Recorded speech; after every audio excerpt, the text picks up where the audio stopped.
So today, lads, we're going to talk a little bit about the fourth quarter, and we're going to be talking a little bit about how the Atlanta Dream, in my opinion, just had no answer for Caitlin Clark and the Indiana Fever in that fourth quarter. And realistically, for quite a bit of the second half, they had no answer for an aggressive. The Atlanta Dream coach had no answer for Caitlin Clark. And honestly, it's not the first time a coach has been caught off guard by her talent. When the Fever won 99-82, the shock on the Dream coach's faces said it all. They just couldn't figure out how to stop her. Let me say this about the Atlanta Dream. Y'all was hanging in there for 2 quarters, but then y'all ran out of gas. Cause you know why? The Indiana Fever ran y'all out y'all own building, and it was a sight to see. Y'all was huffing and puffing, trying to get some air and find some extra wind, and y'all couldn't. This is what happens when players make the mistake of calling Caitlin Clark the 9th best point guard. She ignores the hate, stays focused, and never lets rankings define her. She just plays her game and keeps leading her team to easy wins. Hey, there's no surprise that the Indiana Fever looked best tonight when the offense was ran through Caitlin Clark. There's no surprise that the offense looked best tonight when we pushed the ball off of a make, pushed the ball off of a miss. There's no surprise that the Indiana Fever looked best tonight when Caitlin Clark was surrounded by players that don't have an ego, surrounded by players that said, I'm going to be MVP of the WNBA this year. You see how easy it is when you just let Caitlin play ball and others follow suit. What we saw against the Atlanta Dream wasn't just a game, it was a statement. Caitlin Clark finally got to play her way. Fast, confident, and in full control. She scored only 12 points, but with 9 assists and total command of the pace, her impact was much bigger than the stats show. They made sure Caitlin Clark had the ball in her hands. She became the creator of offense. That's what we've been saying. Her and Aaliyah Boston, I believe it was 4 times, got the Stockton-Malone 2-man game working. Dantas got involved at one point with Caitlin Clark. Caitlin was still off on her shooting tonight. The most remarkable part was that Stephanie White finally let Caitlin Clark play her game. Fast, aggressive, and fully in control. She didn't need to drain every 3 to make a statement. The Dream coach came prepared for everything, except to unleash Caitlin Clark running the show at full speed. Even when she wasn't exactly getting when it wasn't her putting the ball in the basket or her showing up on the stat sheet, she was burning Jordan Canada.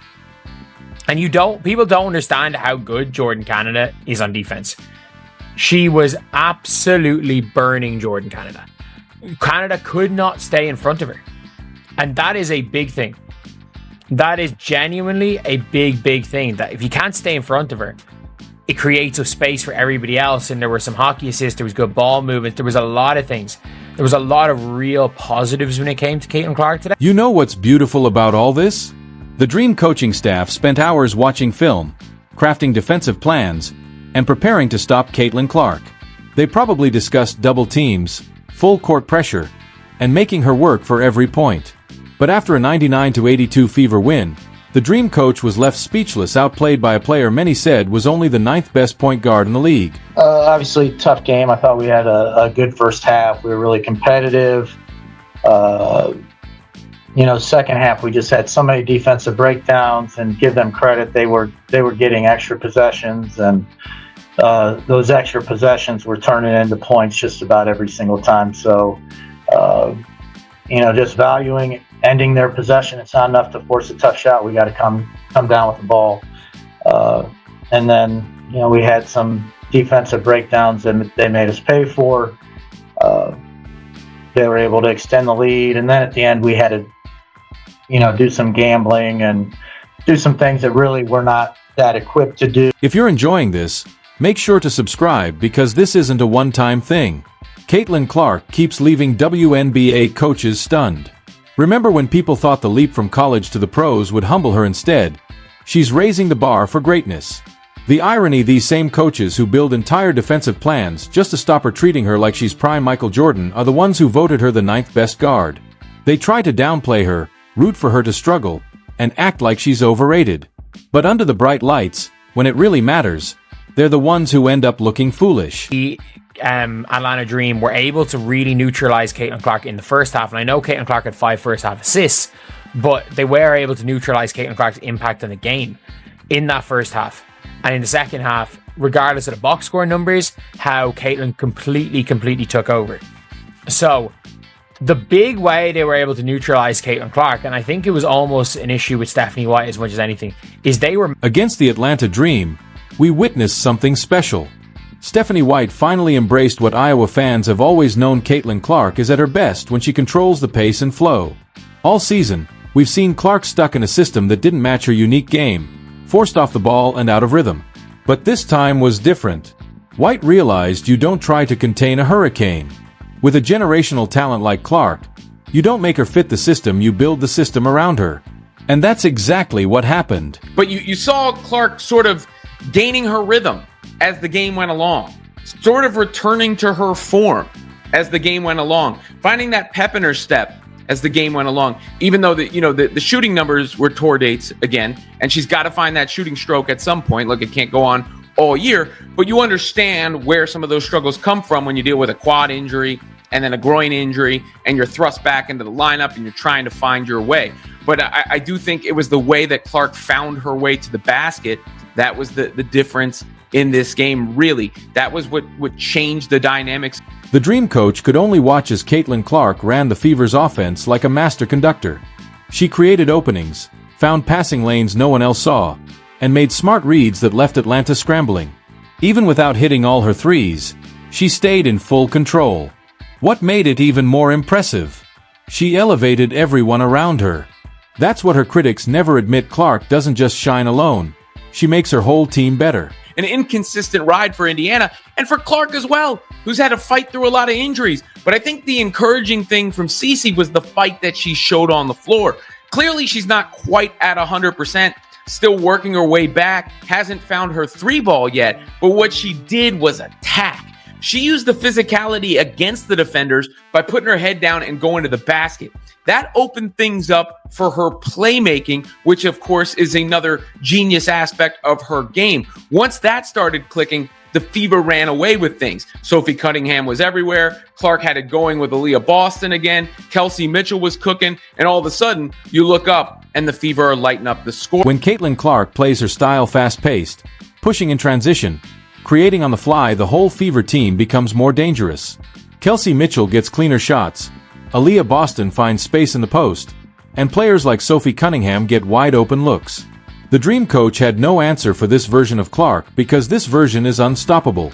When she's confident, setting the tempo, and leading like she did at Iowa, she doesn't just look like a star, she looks like a generational talent. They were manhandling Caitlin Clark early in that game. Like, they had 2 hands on her. They were fully getting into the we are grabbing her and we don't really care. Like, that was their goal. Their goal was they were out there to maul Caitlin Clark. They had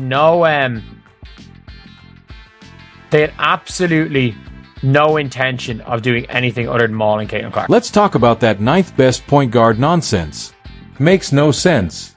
Coaches spend hours game planning for Caitlin Clark, designing entire defenses just to slow her down. They lose sleep over her and then turn around and vote her 9th best in the league? That's not honest analysis. That's either jealousy or denial. Because their actions say what they won't admit, they don't know how to stop her. And the scariest part, she's still getting better. Every game, she adds something new. Just when defenders think they've figured her out, she adjusts.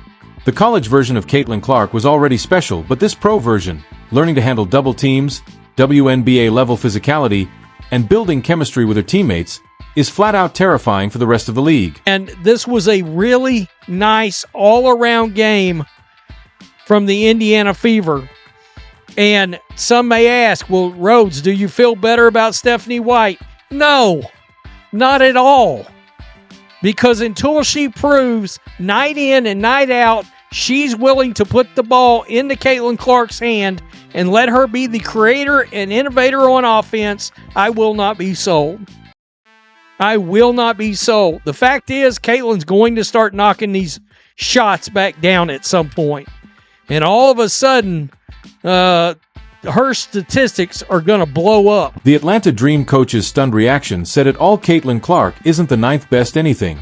You don't spend hours game planning, lose sleep, or change your entire defense for someone ranked ninth. Let's be real. Clark is already one of the league's elite. And Stephanie White finally leaned into what fans have known all along. Clark thrives when she plays her fast, instinctive, up-tempo style. The same game that made her a legend at Iowa is just as dangerous in the pros. When she's free to push the pace and create, she becomes every coach's worst nightmare. And her brilliance against Atlanta wasn't just in the numbers, though. Her 9 assists and leadership were key. It was in how she controlled the game's energy. Every time the Dream tried to build momentum, Clark shut it down. Every time they looked ready to make a run, she made the play that turned the tide right back to Indiana. Put a square peg in a round hole. This was a tale of two halves. A tale of two halves. A half where the Indiana Fever let Jordan Canada have wide open shots, and a half where they decided to play defense and shut Jordan Canada down and not let Ryan Howard get off. Interesting. A half where we had Caitlin off ball and sitting a lot, sitting on the bench, rotting away in the first half, and the second half where, oh my God, she's in the game. Oh my God, they're giving her the ball.